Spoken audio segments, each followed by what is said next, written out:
بسم اللہ الرحمن الرحیم السلام علیکم ڈیئر اسٹوڈنٹس. امید کرتا ہوں آپ ٹھیک ٹھاک ہوں گے اور آپ کی زندگی خوشیوں کے ساتھ گزر رہی ہوگی اور اللہ تعالیٰ آپ کو یہ زندگی اسی طرح نصیب کرے. آمین. ڈیئر کل شعر نمبر 4 تک تشریح کی تھی طلوع اسلام نظم کی، اور آج شعر نمبر 5 کی تشریح کرنے جا رہا ہوں. لیکن کل شعر نمبر 3 کے حوالے سے 4 کے حوالے سے تھوڑا بتانا یہ چاہتا ہوں کہ یہ کچھ لائن لکھے ہوئے ہیں کہ ہے نا بند عروس لالا ہے خون جگر تیرا، تیری نسبت براہیمی ہے میں ہمارے جہاں تو ہے. یعنی لالے کی دلہن کے لیے تیرے جگر کے لہو سے مہندی کا سامان مہیا ہوتا ہے.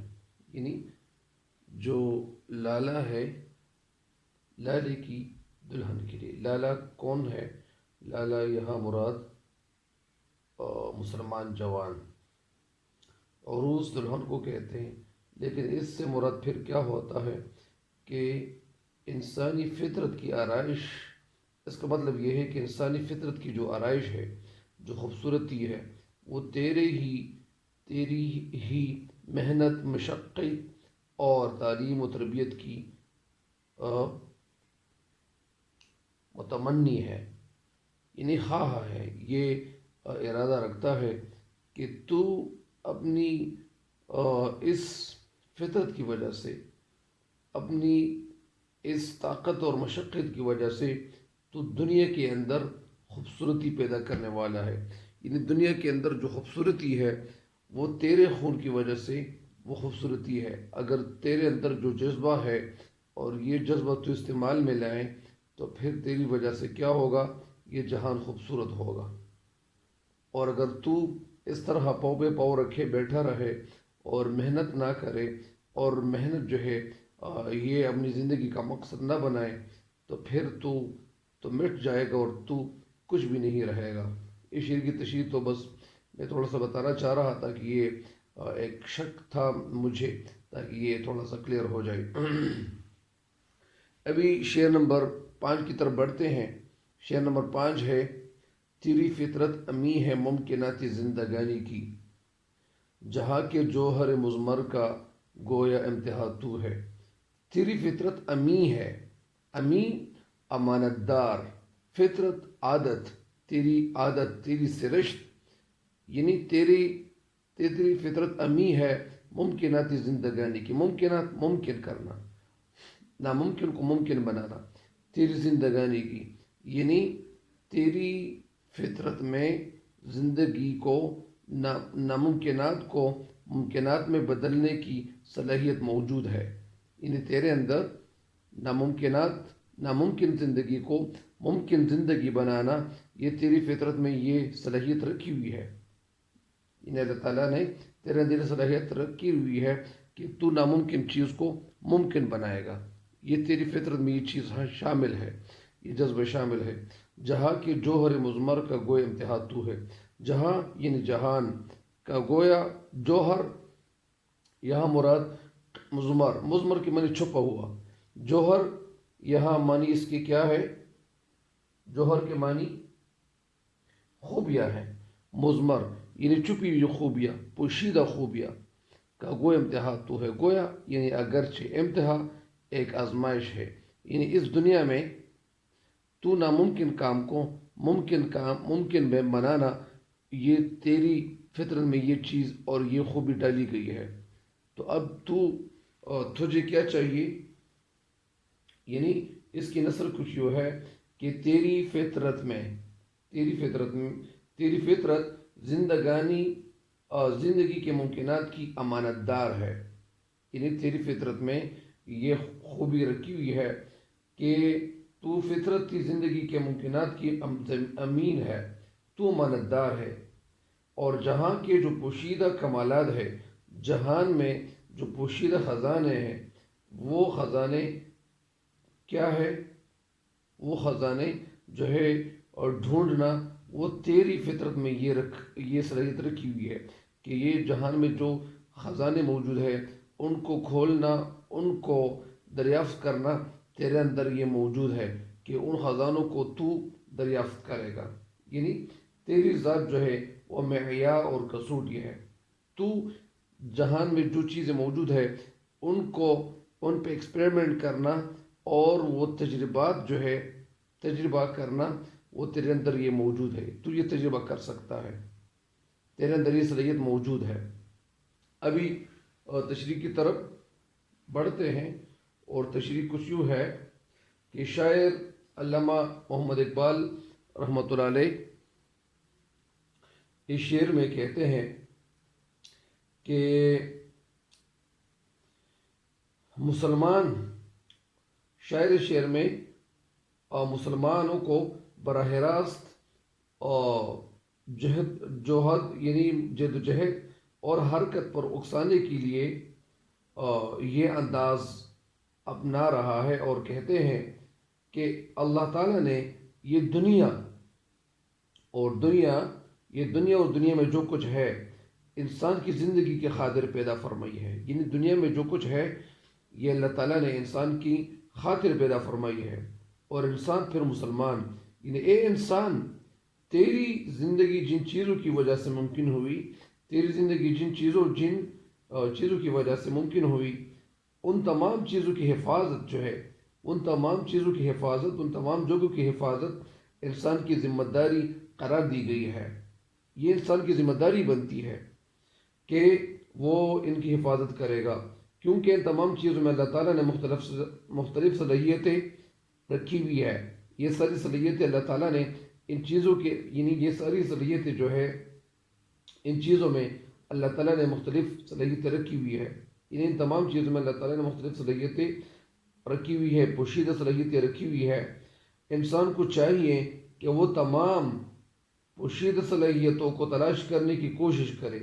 یعنی کہ وہ تمام جو پوشیدہ صلاحیتیں ہیں، جو چھپی ہوئی صلاحیتیں ہیں، یعنی انسان کے اندر جو چھپی ہوئی صلاحیتیں ہیں، انسان کے اندر جو جذبے ہیں، ان جذبوں کو باہر نکالے، ان جذبوں کے اندر وہ تحریک پیدا کرے، ان جذبوں کے اندر وہ ان جذبوں کو جو ساکن ہے، جو کھڑے ہوئے ہیں، وہ جو ابھی جم گئے ہیں، تو ان جمے ہوئے، یعنی جو اپنی جگہ سے نہیں ہٹ رہے ہیں، تو ان کو کرنا یہ چاہیے کہ وہ ان جذبوں کو تھوڑا سا حرکت دے. اور جب یہ حرکت دے گا تو یہ اس کی وجہ سے انسان کی فلاح، انسان کی کامیابی کے لیے یہ جذبہ وہ کام میں لائے گا. تو اس انسان کی وجہ سے اس دنیا کی خوبصورتی جو ہے وہ آئے گی.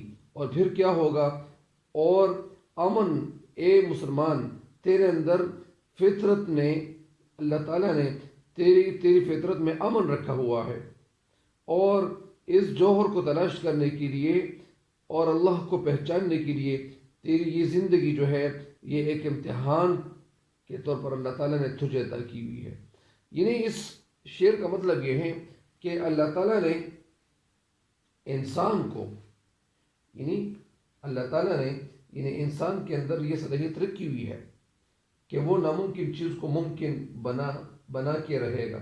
علامہ اقبال رحمۃ اللہ علیہ فرماتے ہیں کہ مسلمان زندگی میں ترقی اور پھیلاؤ کی جتنی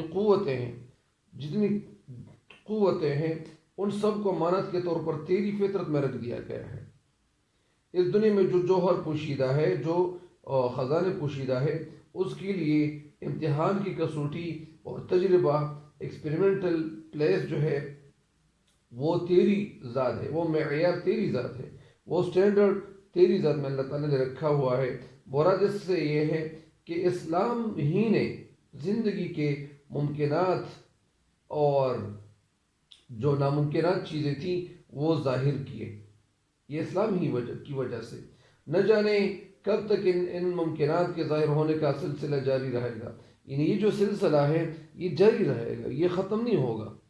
مثال کے طور پر آپ لوگ تھوڑا سا سمجھیں کہ پہلے جو جہاز نہیں بنا تھا، یا اسی طرح وہ ٹیلی فون جو گراہم بیل نے ایجاد کیا تھا، تو اس وقت تو وہ حالات جو تھے تو وہ مختلف تھے.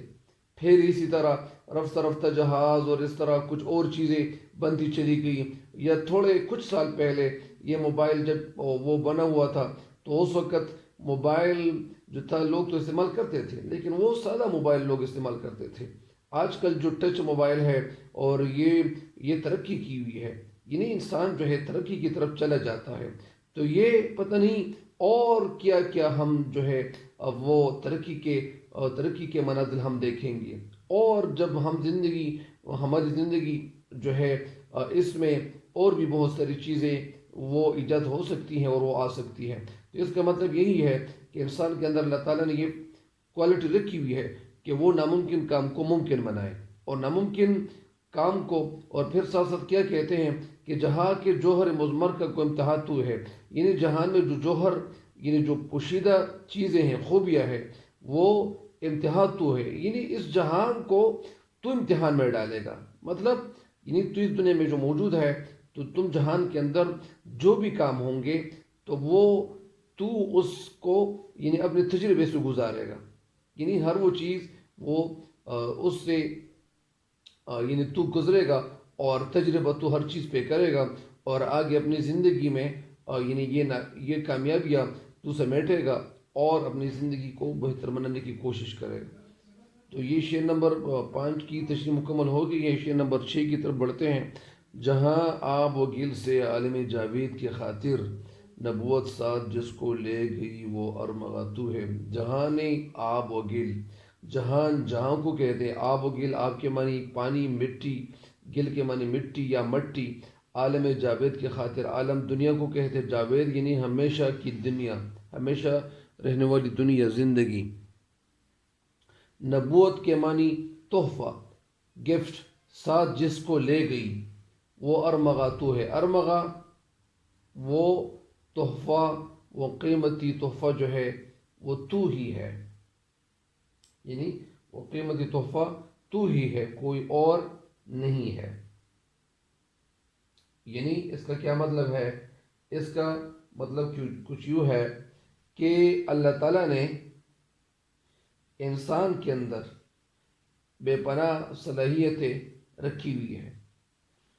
یعنی اس شعر میں شاعر، یعنی اس شعر کی کچھ نثر کچھ یوں ہے کہ اور تو وہ تحفہ ہے کہ جس کو نبوت پانی اور مٹی کی دنیا سے جہان باقی کی طرف اپنے ساتھ لے گئی۔ یعنی اے انسان، اے مسلمان، تو وہ تحفہ ہے جس کو نبوت یعنی اپنے ساتھ لے گئی۔ نبوت یعنی ہمارے پیارے نبی صلی اللہ علیہ وسلم جب اس دنیا سے وہ تو تشریف لے جا چکے ہیں، لیکن وہ اپنے ساتھ وہ ایک تحفہ لے کے گئے۔ تحفہ کیا تھا؟ وہ اسلام کا، اور اسلام کے لیے ان کی ساری زندگی وقف تھی، اور ہمارے پیارے نبی صلی اللہ علیہ وسلم پھر اس دنیا سے تشریف لے جاتے ہیں تو وہ اپنے ساتھ وہی تحفہ لے جاتے ہیں۔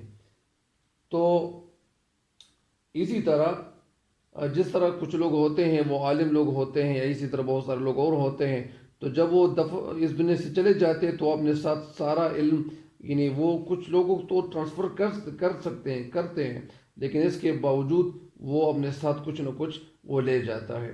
تو اسی طرح نبوت ساتھ جس کو لے گئی وہ ارمغا تو ہے۔ اس شعر کی تشریح کچھ یوں ہے۔ شعر میں کہتے ہیں کہ یعنی روشن، شعر میں کیا کہتے ہیں؟ شعر میں کہتے ہیں کہ علامہ اقبال رحمۃ اللہ علیہ شعر میں فرماتے ہیں کہ اے مسلمان، تیری ذات اور ہستی اتنی قابل قدر اور قیمتی ہے کہ جب حضور صلی اللہ علیہ وسلم اس دنیا سے تشریف لے گئے تو ہمیشہ قائم رہنے والے جہان کی خاطر یہاں سے جو تحفہ لے گئے وہ تیری ذات کے سوا کچھ اور نہیں تھا، یعنی وہ تیری ذات کے سوا کوئی اور نہیں تھا۔ مراد یہ ہے کہ اس دنیا کی بہترین دولت کیا ہے؟ اسلام ہے، اور اگلی دنیا کے لیے بھی اس کے سوا کوئی تحفہ نہیں ہے۔ تو تھوڑا سا ڈیٹیل میں جاتے ہیں، اور ڈیٹیل میں یوں کہ زندگی میں اللہ تعالیٰ نے انسان کو یہ صلاحیتیں اللہ تعالیٰ نے انسان کے اندر پیدا کی ہوئی ہے، اور انسان کو چاہیے کہ وہ اپنی صلاحیتیں جو ہے وہ اس میں مثبت صلاحیتیں استعمال میں لے آئے۔ تو شعر میں کہنا یہ چاہتے ہیں کہ مسلمان قوم کی داستان جو ہے اس باریک بات سے نظر آتی ہیں، اور وہ کچھ یوں ہے کہ براعظم ایشیا کے ملکوں کی قوموں کا جو محافظ ہے کوئی ہے تو وہ کون ہے؟ وہ صرف مسلمان ہے۔ اس کی ساری زندگی، اس کی ساری گزری ہوئی تاریخ اس بات کی دلیل ہے کہ ان ملکوں اور کو تہذیب و تمدن کی نعمتوں سے کسی قوم نے مالا مال کیا، کسی قوم نے یعنی اس کلچر سے مالا مال کیا، اس کلچر کو پھیلایا، اس ثقافت کو پھیلایا، تو وہ کون ہے؟ وہ صرف مسلمان قوم ہی ہے۔ ان ملکوں میں بسنے والوں کی آزادی کی خاطر جان و مال کی قربانیاں دینے والی قوم بھی یہی مسلمان قوم رہی ہے۔ جب اس میں کمزوری آئی، یعنی جب مسلمان جو ہے، یعنی مسلمانوں کو اللہ تعالیٰ نے ایک اسلام کا جو پیغام دیا ہے، اور مسلمان قوم جو ہے وہ امن اللہ کا اور حضور نبی کریم صلی اللہ علیہ وسلم کے سنت طریقوں کے مطابق زندگی گزارے گا۔ اگر یہ زندگی نہیں گزارے گا، اللہ تعالیٰ نے اس انسان کو جس کام کے لیے پیدا فرمایا ہے تو وہ کام کیا ہے؟ وہ نبیوں کا کام ہے، اور وہ کیا ہے؟ وہ تبلیغ کا کام ہے۔ تو تبلیغ کا کام جو انسان کرے گا تو اللہ تعالیٰ کی مدد ان کے ساتھ ساتھ ہوگی، اور وہ انسان کہ وہ اللہ تعالیٰ کو بھول جائے، اللہ کے احکام بھول جائے، اور حضور نبی کریم صلی اللہ علیہ وسلم کے خوبصورت اور مصنوع طریقے بھول جائے، تو وہ انسان تو پھر کیا رہ جاتا ہے؟ اس کی کیا حیثیت رکھتی ہے؟ اسی طرح جب مسلمان قوم میں کمزوری آئی تو یورپ والوں نے یعنی ہیلا مکر سے اور اس طرح مختلف طریقوں سے ان پہ قبضہ کر لیا۔ آج ان علاقوں کو دوبارہ اگر کوئی قوم، یعنی وہ علاقے جو دوسرے اقوام کے قبضے میں آئی ہیں، تو اگر یہ ان علاقوں کو دوبارہ اگر کوئی قوم نور اور عقل، فہم، تہذیب، تمدن اور انسانیت سے اور برابری کی جو قدریں ہیں، جو اقدار ہیں، وہ اگر کوئی صحیح معنوں میں ان کو اشنا کر سکتی ہیں تو وہ صرف مسلمان قوم ہی ہے۔ یعنی مسلمانوں کو اللہ تعالیٰ نے یہ صلاحیت دے رکھی ہے، اللہ تعالیٰ نے ہر انسان کے اندر صلاحیت رکھی ہوئی ہے، لیکن مسلمان جو ہے یہ اللہ کے نائب ہو کر، اور اللہ تعالیٰ کا دین ہے وہ جب دنیا کے کونے کونے تک پہنچائے گا تو وہ انسان، یا اسی طرح جب ہمارے نبی صلی اللہ علیہ وسلم اس دنیا سے تشریف تو لے گئے تو انہوں نے جو تحفہ چھوڑا، اور جو تحفہ انہوں نے چھوڑا، اور جب اس دنیا سے صلی اللہ علیہ وسلم تشریف لے گئے تو وہ نبیوں کا کام جو ہے وہ اپنے امت کے لیے وہ چھوڑ کے چلے گئے ہیں، تو تشریف لے گئے ہیں۔ اس لیے مسلمان قوم جو ہے وہ کیا کریں گے؟ وہ دین و تبلیغ کا کام کریں گے، اور اللہ تعالیٰ کا جو یہ دین ہے یہ دنیا کے کونے کونے تک پہنچائیں گے۔ اگر یہ دنیا کے کونے کونے تک پہنچائیں گے تو یہ کیا ہے؟ وہ جو اصل تحفہ تھا وہ ارمغا تو ہے، تو وہ ارمغا ہے، تو قیمتی تحفہ ہے کہ تو کیا کرے گا؟ تو اللہ تعالیٰ کا پیغام دنیا کے کونے کونے تک پہنچائے گا، اور یہی کام جو ہے، اسی کام کے لیے اللہ تعالیٰ نے حضرت آدم علیہ السلام سے لے کر ہمارے پیارے نبی صلی اللہ علیہ وسلم تک سارے انبیاء اللہ تعالیٰ نے مبعوث فرمائے، بھیجے، اور زندگی کا جو مقصد تھا تو وہ یہ تھا کہ انسان جو ہے اللہ تعالیٰ کی عبادت کرے اور اللہ تعالیٰ کا پیغام لوگوں تک پہنچائے۔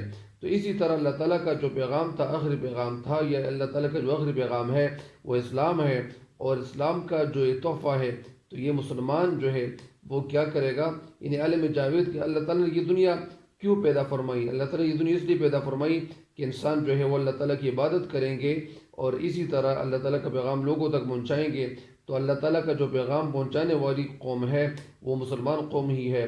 تو اے مسلمان، تو اپنی قدر پہچان اور اپنی عقل سے، اپنی فہم سے تو اللہ تعالیٰ کا جو ہے دنیا کے کونے کونے تک اللہ تعالیٰ کا پیغام پہنچاتے رہا کرو، کیونکہ وہ جو تحفہ ہے وہ جو قیمتی لال ہے اور جو قیمتی موتیا ہے اور وہ اسلام ہی ہے، تو اسلام کا پیغام لوگوں تک پہنچانے والی قوم تو ہی ہے۔ اے مسلمان، تو اپنی جو ہے عقل سے کام لینا شروع کر لے، کیونکہ کوئی اور قوم جو ہے وہ نہیں آئے گی، اور اس لیے تو اس کا کام صحیح طریقے سے انجام دیں گے۔ تو یہ اس شعر کی تشریح مکمل ہو گئی ہے۔ نیکسٹ شعر کی تشریح کی طرف بڑھتے ہیں۔ نیکسٹ شعر ہے: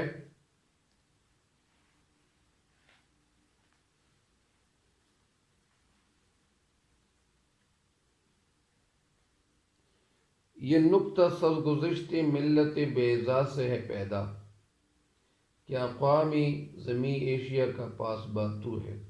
یہ نکتہ، اہم بات اور دانائی اور عقل کی بات، سرگزشت قصہ کہانی ملت بیضا مسلمان قوم سے ہے پیدا، اقوامی زمیں ایشیا، اقوام قوم کی جمع زمیں ایشیا یعنی ایشیا کی زمین، پاسباں نگرانی کرنے والی امت، حفاظت کرنے والے۔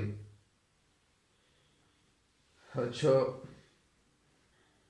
اس شعر کی تشریح کی طرف بڑھتے ہیں، لیکن اس کی نثر کچھ یوں ہے کہ شاعر اس شعر میں فرماتے ہیں کہ روشن ملت یعنی ملت اسلامیہ کے واقعات سے یہ نکتہ واضح ہوا ہے کہ ایشیا میں تمام اقوام کا محافظ قوم فقط تو ہی ہے۔ تو ہی سارے اقوام، جتنی بھی اقوام ہیں، ان سارے اقوام کی حفاظت کرنے والا جو کام ہے وہ تیرے سپورٹ کیا گیا ہے۔ کوئی اور قوم یہ ذمہ داری نہیں نبھائے گی، یہ تو ہی ہے، وہ قوم ہے جو یہ ذمہ داری نبھائے گا۔ اس شعر کی تشریح کی طرف بڑھتے ہیں، اور وہ کچھ یوں ہے کہ مسلمان قوم جو ہے وہ اللہ تعالیٰ کا پیغام دنیا کے کونے کونے تک پہنچائے گا، اور اس شعر میں اللہ تعالیٰ کا جو پیغام ہے وہ کیا ہے، یعنی جب مسلمان زندہ رہے گا تو مسلمان کیا کرے گا؟ مسلمان کے ذمے جو کام لگایا گیا ہے تو وہ یہ ہے کہ وہ اقوام زمیں ایشیا کا پاسبان رہے گا۔ اچھا، اس شعر کی تشریح کی طرف بڑھتے ہیں۔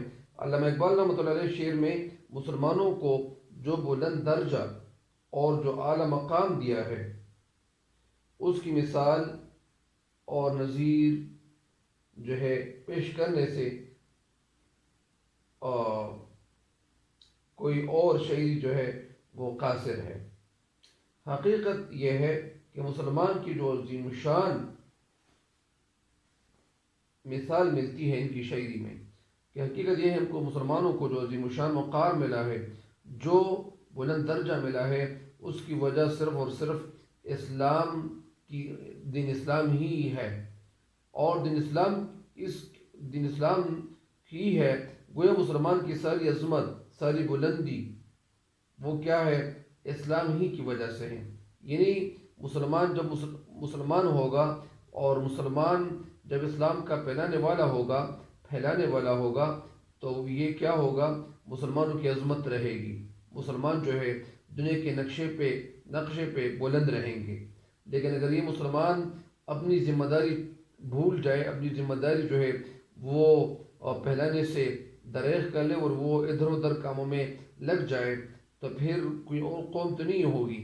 اس لیے شاعر کہتے ہیں کہ ملت اسلامی کی تاریخ سے یہ بنیادی نکتہ یہ ظاہر ہوتا ہے، اور یہ اہم بات یہ ظاہر ہو جاتی ہے کہ ایشیا کی سرزمین میں جتنی قومیں آباد ہیں، ان ساری کی ساری جو قومیں ہیں ان کی حفاظت کرنے والا مسلمان کے سوا اور کوئی نہیں۔ یعنی مسلمان جو ہے وہ ان جگہوں کی حفاظت کرے گا، مسلمان ہی ان کا محافظ اور پاسبان ہے، مسلمان جو ہے ان جگہوں کی حفاظت کرے گا، کوئی اور قوم یہاں وہ حفاظت نہیں کرے گا۔ تو اللہ تعالیٰ نے مسلمان کے اندر یہ صلاحیت رکھی ہوئی ہے کہ مسلمان قوم یہ کیا کریں گے، یہ اقوام زمین ایشیا کا پاسبان تو ہی ہے، یعنی جو ایشیا ہے زمین، تو یہ اس کا پاسبان اور نگرانی کرنے والا یہ کون ہے؟ یہ مسلمان ہی ہے۔ نیچے شعر کی تشریح کی طرف بڑھتے ہیں۔ شعر نمبر 8، سبق پھر پڑھ صداقت کا، عدالت کا، شجاعت کا، لیا جائے گا تجھ سے کام دنیا کی امامت کا۔ سبق پھر پڑھ، یعنی تو وہ سبق پھر پڑھو۔ کون سا سبق؟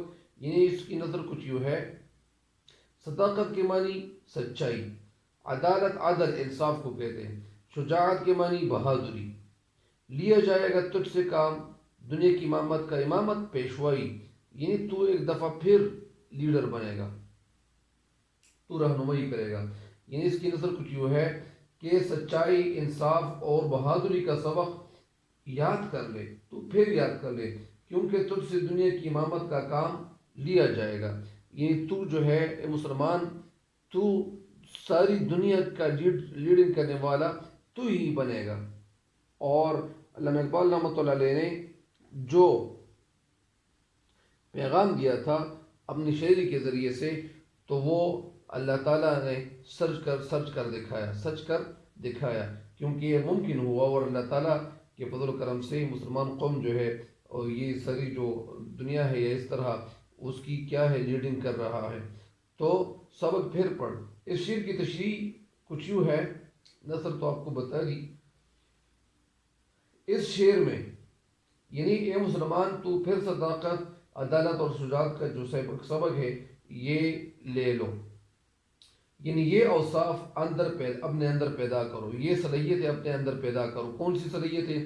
صداقت کی، عدالت کی، شجاعت کی صلاحیتیں اپنے اندر پیدا کرو، اس لیے کہ دنیا کی جو قوم ہے، کہ دنیا کی قوموں کا سردار، امام، پیشوا یعنی لیڈر، رہنما کی ضرورت ہے، ایک رہنما کی ضرورت ہے، اور تو ہی ہے جو یہ فرض صحیح طریقے سے نبھا سکتے ہو، یعنی تو ہی ہے کہ یہ فرض صحیح طریقے سے نبھا سکتے ہو۔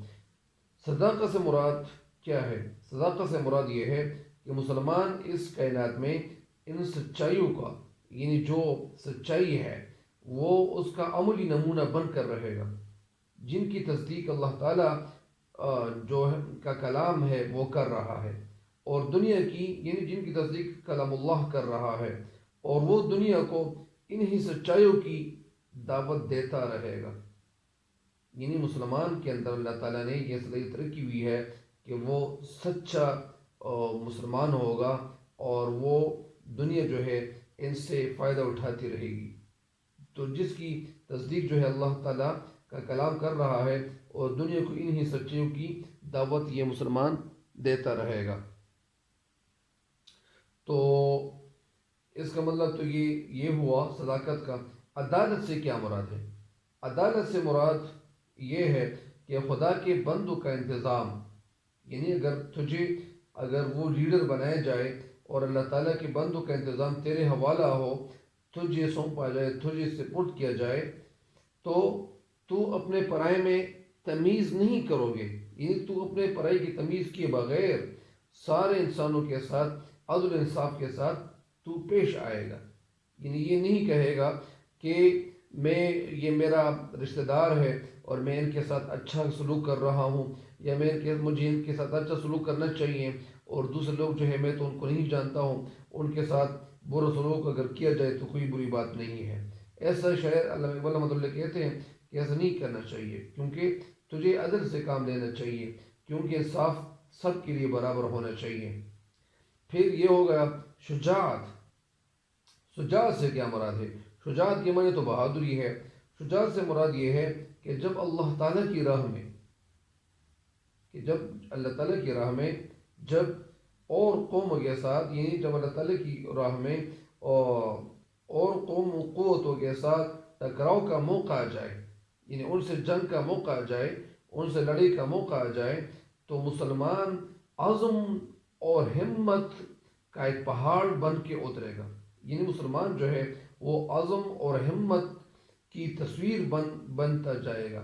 یعنی مسلمان کو پھر یہ چاہیے کہ کہ مسلمان جو ہے وہ عزم اور ہمت جو ہے اس سے کام لے گا، جوش و جذبے سے کام لے گا، اور وہ جوش و جذبے سے کام لے کر اور دشمنوں کی بڑی سی بڑی قوت بھی اسے خوف زدہ یعنی اس مسلمان کو نہیں کر سکے گا، کیونکہ اللہ تعالیٰ نے اس کے اندر بے بنا قوت رکھی ہوئی ہے۔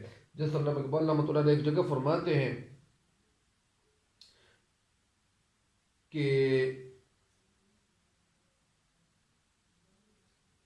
رزم ہو حلق یارا تو بریشم کی طرح نرم، ہو حلق یارا تو بریشم کی طرح نرم، رزم حق و باطل ہو تو فولاد ہے مومن۔ یعنی جب مسلمان مومن جو ہے وہ دوسرے قوموں کے ساتھ جب میدان میں اترے گا اور ان کے ساتھ لڑائی لڑے گا تو اس وقت جو ہے یہ مسلمان یہ فولاد کی طرح مضبوط ہوگا۔ اگر اسی طرح تو یہ اس کا مطلب یہی ہے، یعنی جس قوم میں یہ تین اوصاف یعنی صداقت، عدالت، شجاعت، یہ اوصاف صفت کی جمع، یہ صفت یہ اوصاف پیدا ہو جائے تو وہی قوم جو ہے یہ دنیا کی امامت کا، پیشوائی کا، رہنمائی کا فرض جو ہے، ڈیوٹی جو ہے یہ انجام دے سکتی ہے۔ اور پھر ان کے اندر جب یہ صلاحیتیں پیدا ہوں کہ یہ لوگوں کے ساتھ یعنی اسی انسان کے اندر یہ صلاحیت، مسلمان کے اندر یہ صلاحیت پیدا ہو تو یہ جو ڈیوٹیاں ہے یہ اسی کے لیے، یہ منصب، یہ جگہ، یہ جو ہے یہ جو قوم یعنی یہ جو جگہ ہے تو یہ اس انسان کے لیے، اس مسلمان کے لیے پھر کیا ہے، مفید ہے کہ یہ مسلمان کیا کرے گا، یہ اللہ تعالیٰ کا صحیح نائب، صحیح پیشوا یہی مسلمان بنے گا، کیونکہ اللہ تعالیٰ نے ایک انسان کے اندر ہر انسان کے اندر یہ صلاحیتیں موجود ہے۔ اگر یہ انسان اپنی یہ ساری صلاحیتیں اپنے اندر پیدا کرے تو علامہ اقبال رحمۃ اللہ علیہ پیغام دے رہے ہیں اپنی قوم کو کہ سبق پھر پڑھ، اے مسلمان تو وہ پیغام دوبارہ زندہ کر کہ جو پیغام صحابہ کرام رضی اللہ تعالیٰ عنہ مجمعین کے وقت تھا، یعنی سارے لوگوں کے ساتھ، یعنی ہر کسی کے ساتھ انصاف کیا جاتا تھا۔ جس طرح ایک دفعہ کوئی وہ عورت تھی یا کوئی لڑکی تھی، وہ کسی چوری کی جرم میں وہ گرفتار ہوئی، اور اس وقت کوئی صحابی رضی اللہ عنہ یا اس طرح کچھ وہ کوئی ان کے حوالے سے کیا کرتے ہیں، سفارش کرتے ہیں کہ اگر ان کو معاف کیا جائے تو ہمارے پیارے نبی صلی اللہ علیہ وسلم فرماتے ہیں کہ اگر اس کی جگہ میری بیٹی بھی ہوتی، حضرت فاطمہ رضی اللہ تعالیٰ عنہ بھی ہوتی تو میں ان کے ساتھ وہی سلوک کرتا۔ تو لہٰذا انصاف اس وقت یہ سب کے لیے تھا، یعنی صداقت، یا اسی طرح تو عدالت کا جو نظام تھا وہ اسی طرح حضرت عمر رضی اللہ تعالیٰ عنہ نے جس طرح وہ جو عدالت کا جو نظام قائم کیا تھا، ہر ایک کے ساتھ وہ جو عدل کیا جاتا تھا، جو انصاف کیا جاتا تھا تو وہ یہی انصاف کیا جاتا تھا شجاعت کا۔ اور اسی طرح صحابہ کرام رضی اللہ تعالیٰ مجمعین کے اندر اللہ تعالیٰ نے جو بہادری اور جو شجاعت رکھی تھی تو یہ اللہ تعالیٰ نے جو ہے ان کے اندر جو رکھی ہوئی تھی، تو اسی طرح یعنی یہ مسلمان جو ہے اس شجاعت کو، اس صداقت کو، اس عدالت کو اور اس شجاعت کے جذبے کو سامنے رکھیں اور یہ عمل پیرا ہو جائے تو شاعر کہتے ہیں کہ مجھے امید ہے کہ یہ قوم ایک دفعہ پھر اس ساری جو ہے دنیا کا پیشوا بن سکتا ہے، اور یہ قوم یہ پیشوا بن سکتی ہے کیونکہ ان کے اندر یہ ساری صلاحیتیں اگر یہ آج پیدا ہو جائے تو یہ مسلمان جو ہے پھر دنیا کی جو ہے وہ رہنمائی کرنے والی قوم بن سکتی ہے۔ تو یہ شعر کی تشریح مکمل ہو گئی ہے، تقریباً 8 اشعار کی تشریح مکمل ہو گئی ہے، اور نیکسٹ دن انشاءاللہ، اگلے دن انشاءاللہ مزید تشریحات اپلوڈ کرتا جاؤں گا۔ اللہ تعالیٰ آپ سب کا حامی و ناصر ہو اور اللہ تعالیٰ ہم سے راضی ہو۔ والسلام۔